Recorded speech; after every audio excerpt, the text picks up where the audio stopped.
Hola, yo soy Jorge Balboa y te doy la bienvenida a Conecta. El día de hoy quiero hablar contigo sobre un verbo tan utilizado en el español que algunos diccionarios afirman que tiene más de 50 usos. ¿Te imaginas? Es un verbo muy importante y por eso hoy quiero enseñarte cómo lo utilizamos los nativos en una conversación. Es el verbo tener. Para que sea más fácil recordar todos los usos que tiene este verbo, he agrupado sus usos en 6 categorías diferentes. Espero que te ayuden. Antes de ver las 6 categorías diferentes, es muy importante que comprendas la idea general del verbo. El verbo tener nos comparte la idea de posesión, poseer algo. ¿Ok? Uso número 1. Poseer algo físico. Podemos utilizar el verbo tener para hablar de la posesión de una cosa, de algo físico. Por ejemplo, yo podría decir, tengo un celular nuevo. Podría decir también, ¿tienes dinero? O tenemos mucha comida. En los 3 casos estoy hablando de algo que se posee, algo físico, algo material. ¿Ok? Ese es el uso más común, más sencillo del verbo tener. Pero vamos a ver otros usos que se le dan. El segundo uso es para referirnos a una condición o a una característica física. ¿Ok? Por ejemplo, podríamos decir que Pedro tiene calentura o mi hermanito tiene gripe.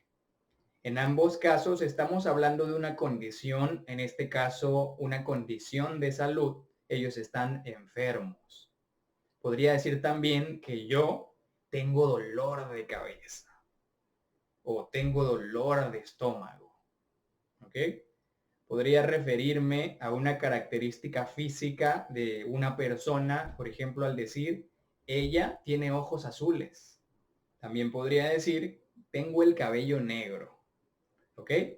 Son condiciones o características físicas. La tercera categoría es deber o responsabilidad.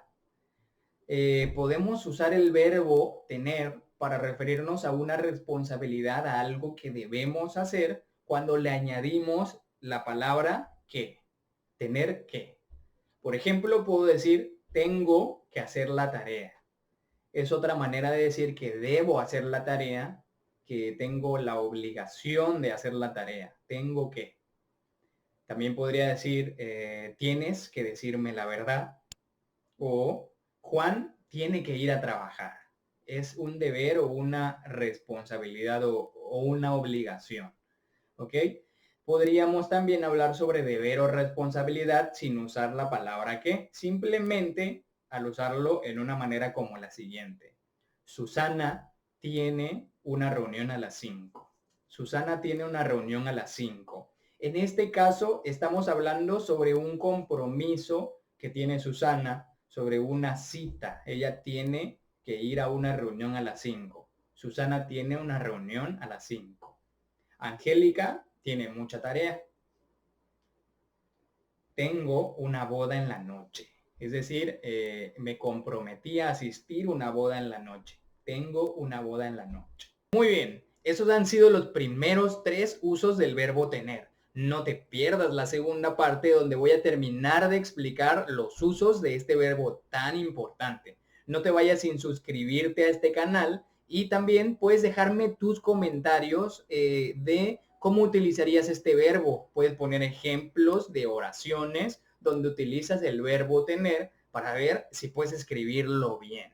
En la descripción de este video puedes encontrar una actividad para poner en práctica lo que estás aprendiendo. Así que disfruta. Nos vemos en el siguiente video.